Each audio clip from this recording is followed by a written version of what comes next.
Good evening. Welcome to Iggy's Toy Parade and Soldier Review. This is your host, Iggy, and tonight we are going to continue looking at Action Fleet by Galoob Toys. Galoob is a company that had a line of toys called Micro Machines, and they were very successful with that.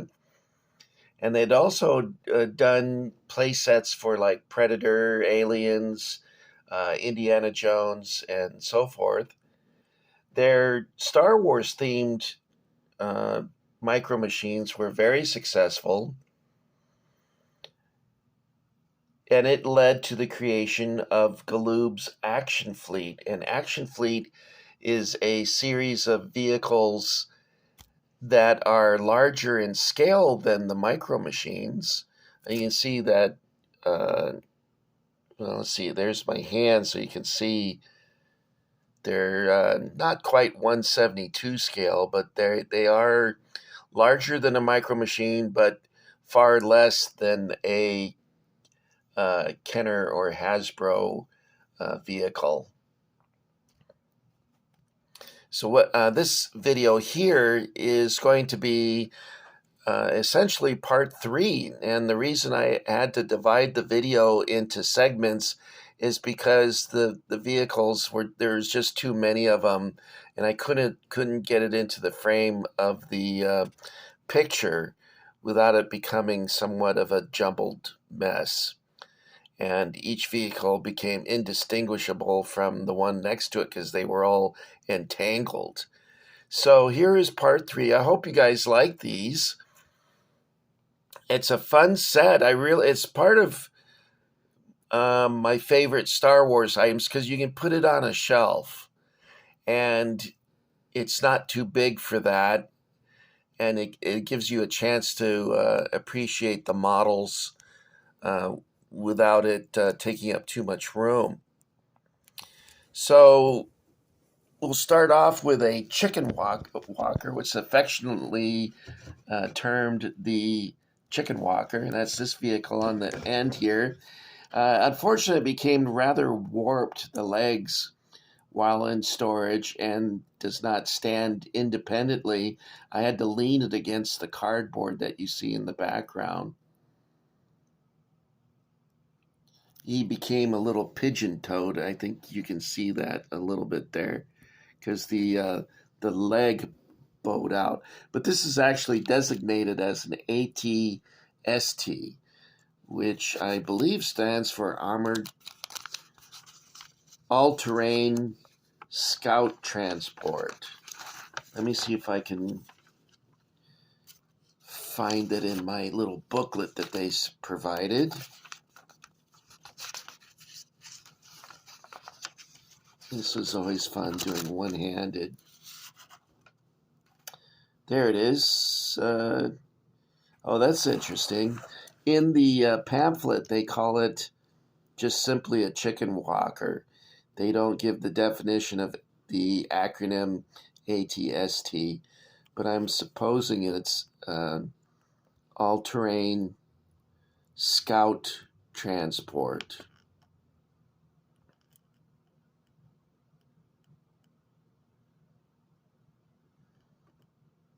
Okay, then next up we have the AT-AT, or AT-AT, as it's sometimes referred to, or elephant walker. I've heard all those expressions. And the AT-AT is all-terrain armored transport. We saw these in the Empire Strikes Back, featured in the assault on Echo Station, the Rebel base, on the ice planet Hoth.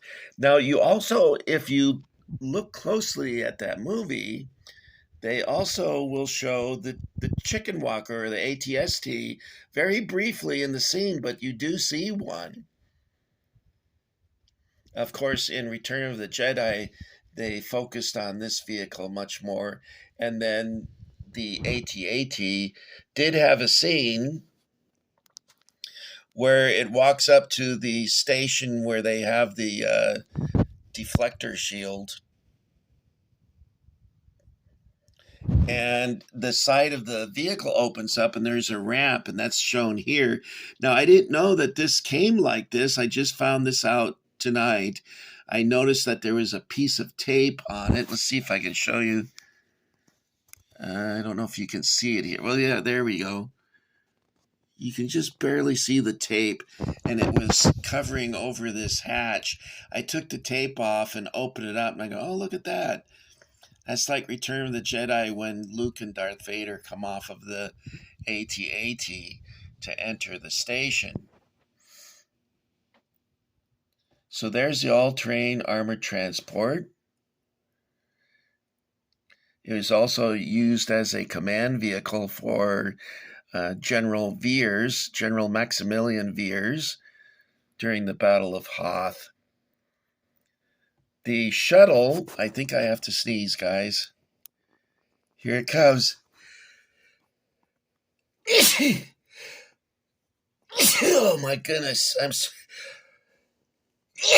sorry, that's nothing to sneeze at, certainly.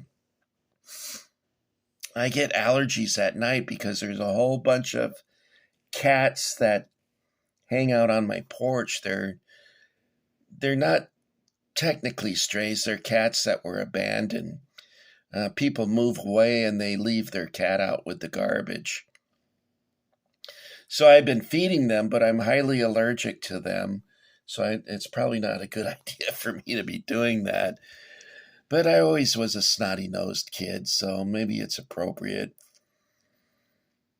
So this is the shuttle, and we see this in Return of the Jedi. And when it arrives at the second battle station, this fully operational battle station. I wish I could do the Emperor. That would be so cool. But I'm not good at voices, I'm afraid. So it shows up, and Darth Vader gets off, and he tells what was his name? Moff Tyrell? Gerard, Moff something or other.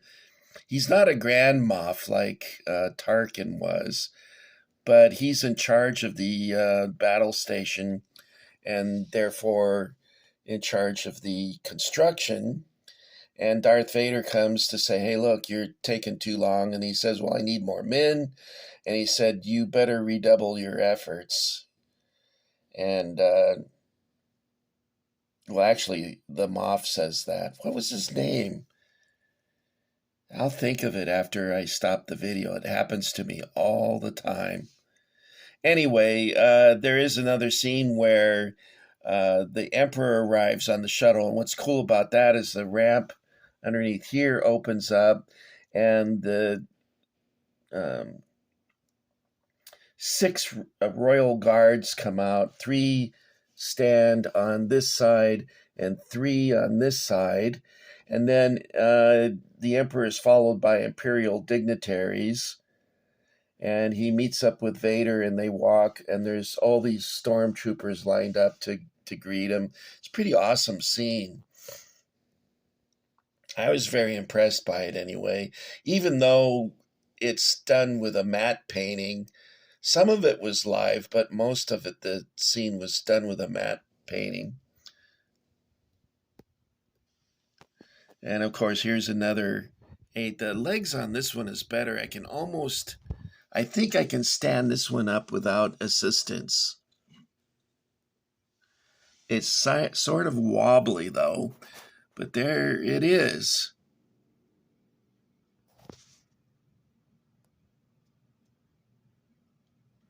Okay, guys, that's it for this video because I still have another one to go yet, believe it or not. And so, we went to the cantina. We got our blue milk in a plastic cup. What should we do now? It's been quite a while since we went to Woolworths and sat at the luncheon diner. the dining counter. So why don't we do that? I'm kind of in a mood for a milkshake, probably because I'm not allowed to have milkshakes. So of course you crave them when you're not allowed to have them. That's one of life's ironies, I suppose. Did I ever tell you that I saw when was it? The second time or the third time? The third time I saw Star Wars, I had a blind date. And her name was Amy, and the date was set up by Lynette, who was my friend's girlfriend and then later became his wife. Uh, but what I liked about the blind date is that it let me know that Lynette had a great regard for me. She respected me because the blind date was actually cute. And I've been set up by people that insisted that I need to go out with this person and they were not attractive. And some of them were obese and some were one was really unattractive. And that's what they set you up with people like that when they don't think very much or don't think highly of you. And when she set me up with Amy, I was like, wow, this is very flattering on two regards. But Amy she took one look at me and it was like, I was her crappy blind date. Anyway, I never forgot her because we saw Star Wars. She said she didn't like it, which also means I would never forget her. I recall that she had freckles. She was very cute. And I saw her 3 years later when I was going to university. I saw her walk by. She didn't have any recognition in her. You can tell when it's one thing when people forget your name. They'll say hi enthusiastically, but they'll never say your name because they forgot it. And then there's also when people walk by you and there's no recognition in their face. Well, I recognized her instantly, but because I meant nothing to her, she didn't recognize me. And that's the nature of blind dates, I guess. I've only been on 4 blind dates, and you know what? They all were pretty bad. This one girl, she said, I don't like it when a guy buys me dinner and he thinks I'm going to sleep with him. And I'm like, oh, don't worry. That's not going to happen tonight. I couldn't stand her. And it's not because she said that, because I agree with her. Nobody should expect someone to sleep with them because they bought them dinner. But she was just an a-hole. What else can I say? Anyway, she thought she was all that, like she was too good for me or something. And I'm like, no, I don't have much self-confidence, but in this case, I'd say I was 10 times better than her. Anyway, I don't know how I got off on this tangent about date. You know how I get. That's why I don't have many subscribers, I guess. People that just describe the toys and don't say anything like blind dates or whatever, their subscriptions go much higher than mine. Not many people want to listen to that, so I apologize. But I can't help myself. If I had friends, I would talk to them instead of boring you with all these stories. All right, guys, that's it. I'm going to go now.